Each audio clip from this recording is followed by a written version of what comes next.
¿Qué se dice la gente? Hoy vamos a hablar de nada más y nada menos y nada más que Sister Rosetta Tarp.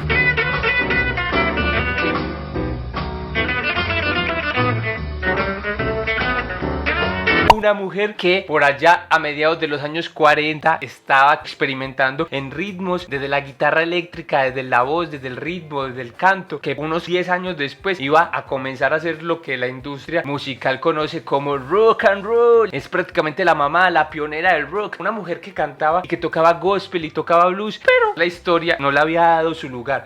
Porque te sabes, la grande leyenda del mundo se hacen esperar. Ella se hizo esperar por allá casi 70 años para caer al Museo de la Fama del Rock and Roll, pero llegó en el 2017. Su vida tiene un montón de altas y bajas, un montón de cosas que vale la pena hoy contar, relatar, parchar, desde la risa, desde el humor, desde la comedia, desde la jerga que siempre manejamos en este canal. No siendo más, arranquemos a mostrar el boceto que tenemos preparado. Sister Rosetta Tarp, quien fue posiblemente la madre del rock, la pionera, y decimos posiblemente es porque quienes han intentado rastrear la historia del rock han buscado y no han podido encontrar quién estaba experimentando o haciendo sonidos que luego dieron a lo que se consolidó como el rock and roll. Que ella no lo supo, quizás porque no era lo que ella quería, seguir tocando esos ritmos, sino que ella estaba haciendo era gospel y blues, que era lo que realmente le estaba dando su platica, su vida y lo que la soñaba. Pero sin querer queriendo inventó el rock, porque quienes después consolidaron el rock como una industria que después fueron nombrados como los padres del rock, entre ellos Elvis Presley, Chuck Berry, Little Richard, Johnny Cash, entre muchos otros, contaron que su gran influencia como para encontrar esos ritmos fue Sister Rosetta Tarp. Entonces comencemos a contar la historia desde el comienzo. Que el comienzo de esta historia nos transporta a Estados Unidos, para ser más exactos, un pueblo de Arkansas que se llama Cotton. En 1915 nació. Ella era hija de un hombre y una mujer que eran recolectores de algodón. Una gran parte de la comunidad afrodescendiente de Estados Unidos, que muchos llegaron como esclavos a los Estados Unidos, esclavos del África en su mayoría, trabajan en plantaciones de algodón. Entonces, ¿qué pasó? Pilla, ahí lo que pasó. La mamá de ella era evangelista, era lo que se puede decir, hombre, una pastora. Entonces, bueno, listo. A los 4 añitos cantaba chimba,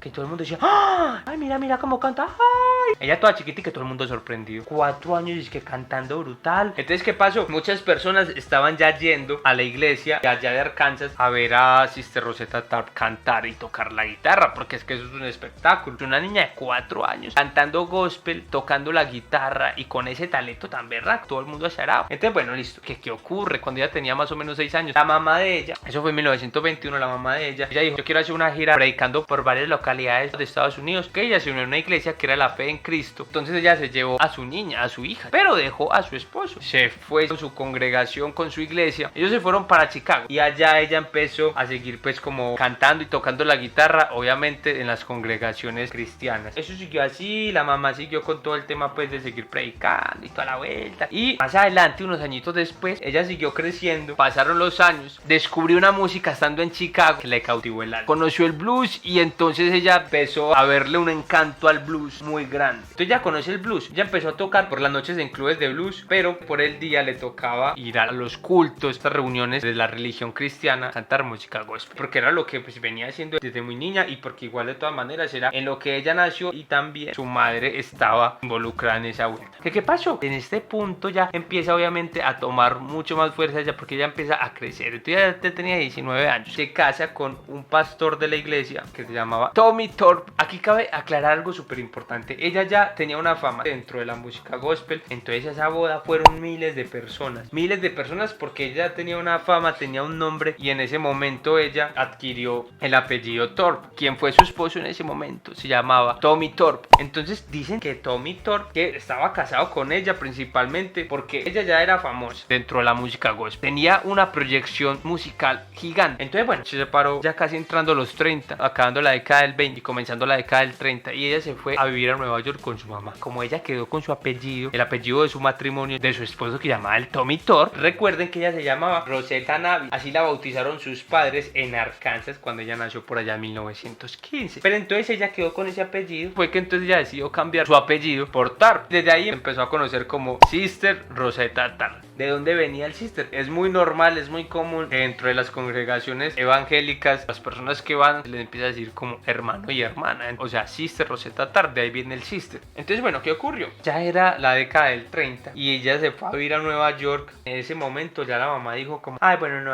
pues yo le cuento a Rosetta, usted quiere ser un artista musical así pues estrella mundial, toda la vuelta, listo, hágale pues, yo le sigo pues para donde sea, muestra, para las que sea, güey madre, porque usted es mi hija, además la única hija que tengo. Ya ella estaba tocando blues, mezclando el gospel y mezclando el blues. Antes de ella no lo había hecho nadie y empezó a perfeccionar este ritmo. Entonces, ¿qué ocurrió? Empezó a grabar, varias disqueras empezaron obviamente a ponerle los ojos encima, a decir esta pelada es una monstrua, pero empezaron a criticarla. Porque ¿qué pasaba? Que estaban diciéndole que ella estaba degenerando la música de Dios, ¿cómo así? Que se le estaba pasando por la cabeza en el momento ya decir que voy a mezclar blues con gospel. Usted es que está fumando esa cosa verde que dice por ahí, es que la marihuana. Mucho cuidadito, que fue madre, por lo que le faltó. Bueno, pero entonces, ¿qué pasó? Tocaba blues en los clubes, a ella la contrataron para que sacara un disco a mediados de los 30 y empezó ella a volverse mucho más famosa. Entonces acá empezaron a decir que ella era virtuosa, pero desde un contexto machista, estamos hablando de los años 30 del siglo pasado, empezaron a decir que era muy virtuosa tocando la guitarra y eso está bien, eso no tiene nada de mal. Aquí lo machista era que decían que tocaba casi tan bien como un hombre, que ella astutamente decía que no, porque es que no hay ningún hombre que toque como yo. Astutamente respondía de esa manera. Entonces, ¿qué pasó? Empezó obviamente a estar dentro de los ojos no solamente de las disqueras, sino también ya de la industria musical y de la radio. En esa época, en Estados Unidos, pasaba una cosa que llamaban las listas raciales, que a las radios, las disqueras les pasaban una lista de canciones con qué temas de la música eran interpretados por afrodescendientes y qué temas musicales eran interpretados por personas obviamente blancas. Pero eso me fue muy racista, no, pero qué cosa tan fea. Me enojé. Esas listas después dejaron de llamarse listas raciales y se empezaron a llamar listas de R&B, Rhythm and Blues. Entonces, bueno, les sigo contando pues como en la vuelta. Ya sus conciertos no eran solamente música gospel. Ella empezó a unir el gospel y el blues y a darle un sonido súper diferente desde la voz y también desde la guitarra. Que también acá hay algo súper importante que decir. En el momento que ella empezó a tocar, la guitarra eléctrica estaba prácticamente en pañales. Ella empezó a ser demasiado virtuosa y empezó a sacarle sonidos y unos ritmos que la gente quedaba como ¡ah! Nadie lo había hecho antes, ¿cierto? Y ella empezó a girar. Ella es la primera persona en Estados Unidos registrada que tuvo un bus con el que pudo girar por muchas partes de Estados Unidos con su nombre, Sister Rosetta Tarr, que eso no es cualquier bobada. Ella giraba con toda una banda y se llamaba Rosetta and the Rosettes, que giraban, no solamente estaban girando por estados del norte de los Estados Unidos, sino también en el sur. Y en el sur sí que había segregación, pero fuerte. Habían lugares como hoteles, buses, restaurantes, parques, había muchos lugares donde las personas afrodescendientes no podían ir. Entonces, como no podía, existían unos libros que tenían unas rutas donde a qué hoteles y a qué lugares, desde qué ciudades o de qué pueblos sí podían irse a quedar los artistas. O sea, que nos den entretenimiento, chimba, bacano. Y nos encanta mucho los ritmos que ustedes están haciendo y su música y toda la vuelta también. Pero nosotros juntarnos con ustedes, ay, tampoco, pues. Entonces, estamos hablando de Sister Rosetta Tarr y estamos mencionando esto porque a ella también le pasó. Yo les cuento pues que ella tenía un bus. Este bus era grande y tenía unas camas atrás, unos camarotes y todo para dormir, porque como había lugares donde ellos llegaban que no podían quedarse en ciertos hoteles, ellos preferían quedarse durmiendo en el bus. Inclusive les tocaba comer en el bus. Cuentan que habían lugares donde ellos llegaban y varias personas de los restaurantes que eran pues buena gente les decían, vaya para la puerta de atrás que le vamos a dejar una bolsita con comida. Hicimos sancocho de pescado, vean, chimba de sancocho de pescado y calladita, no haga pues mucha bulla. Y se lo tenían que llevar para el bus y en el bus, vean, la... Entonces eso ocurría. O habían miembros de la banda que como si eran blancos, ellos podían entrar a los restaurantes y pedían, deme 10 pláticos de frijoles. 10 pláticos, tengo mucha hambre, tengo una hambre, no. Y me da pena pues que usted me vaya aquí comiendo todos esos días porque voy a comer como un hijo de puta marrano. Empáquemelos para llevar. Entonces aprovechaban y iban y llevaban a toda la banda. Entonces pille pues, ya después de ya haber hecho su gira, ella siguió experimentando. Entonces eso es muy importante, los sonidos que ella estaba haciendo, porque fueron los sonidos que después dieron como toda la apertura al rock and roll. Entonces listo, pille pues yo les cuento la historia como fue. Entonces ella firmó con una disquera un disco que la música gospel es como uno de los discos más importantes. Dentro de ese disco hay una canción que se llama Rock Me. Eso me parece muy loco porque antes de que el rock se conociese como género musical, ella grabó una canción dentro de un disco de la música gospel que se llamó Rock Me.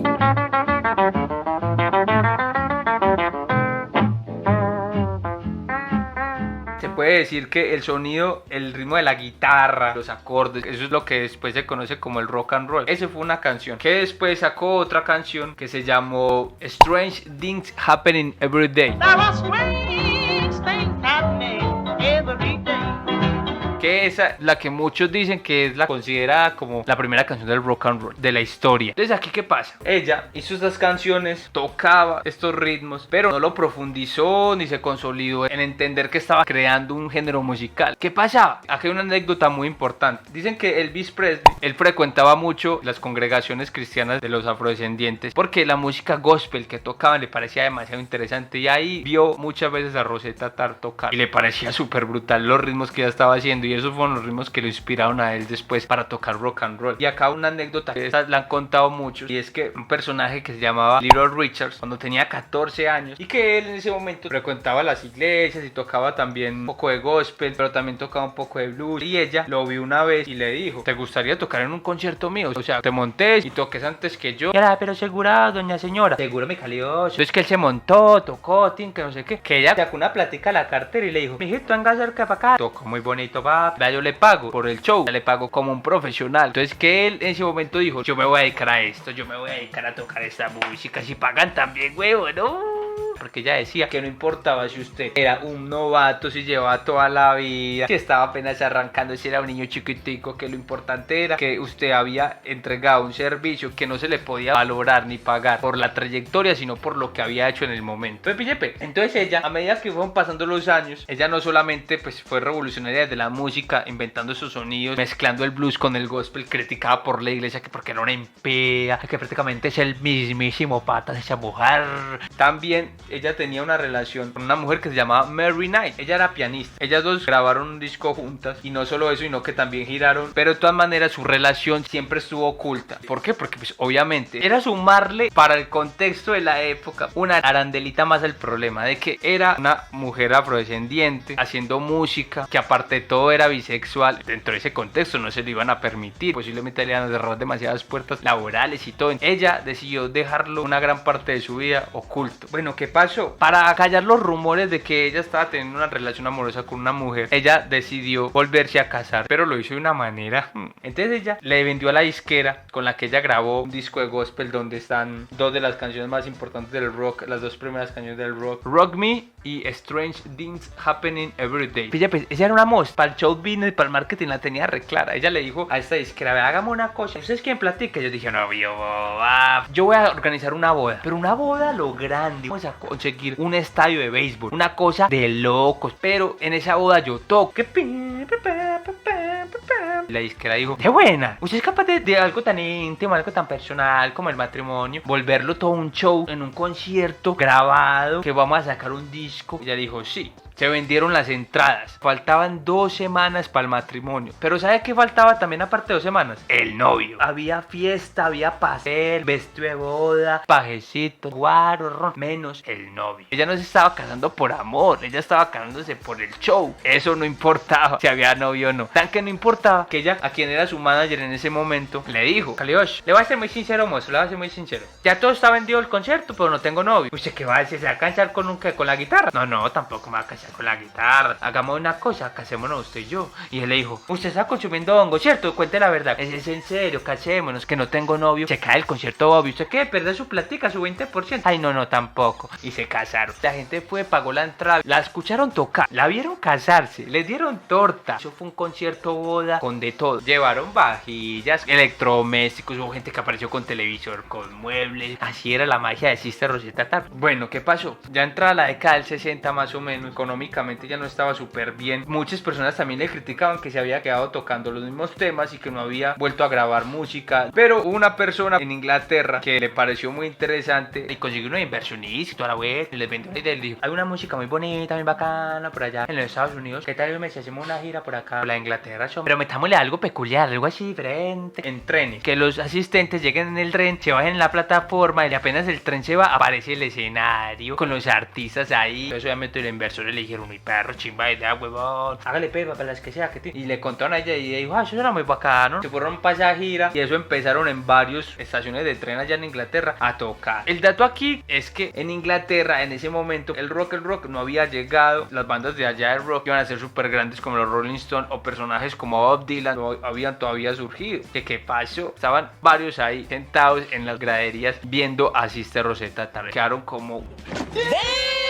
Uy, par. Y dijeron que quizás uno de los hechos que los hizo a ellos decidir como tocar guitarra fue haberla visto tocar a él. Ella inspiró el rock en los Estados Unidos, pero también sin querer queriendo inspiró el rock en Inglaterra. Bueno, ¿qué pasó? Pasaron los años y ella, por un tema de diabetes, le tuvieron que amputar un pie. Obviamente pues eso le afectó demasiado y ella ya por allá en 1973 murió de un ataque al corazón. 2 años antes se había muerto la mamá y en su último concierto, que fue en Copenhague, ella dijo que ya, ese fue lo que yo más quería, que era mi mamá, pero me quedan ustedes, que es mi público. Ya ella sentía como que no tenía más fuerza, se quedó sola y murió en el 73. Y la vuelta es que ella, que llenó su primer matrimonio con miles de personas, luego su segundo matrimonio que fueron 25,000 personas, que llenó muchísimos otros conciertos, que movilizó muchas personas, que fue la madre del rock. La iglesia donde la velaron, ya había 20, 30 personas, eran muchos, porque ella murió en el olvido en ese momento. En el 2017, después de un boleo de años del rock haber nacido, ella haber sacado la primera canción del rock, apenas en el 2017 ella vino a entrar al Museo de la Fama del Rock and Roll. También a ella, donde estaba enterrada por temas de plata, tenía su tumba, pero no había lápida. Entonces, ¿qué ocurrió? Que muchísimos años después, entrados los 2000, la congregación cristiana a la que ella perteneció hicieron unos conciertos, reunieron fondos, compraron una lápida. O sea, casi por ahí 40 años después de la muerte de ella, pudo tener una lápida, ya una inscripción y toda la vuelta. Hay calles donde se ha puesto el nombre de ella para poder darle su lugar en la historia. Gente, esa fue la historia de hoy de Sister Rosetta Tarr, la mujer que inventó el rock and roll y no lo supo. Yo me despido, me voy. Chao. Check the mic and make sure it sound right, boys.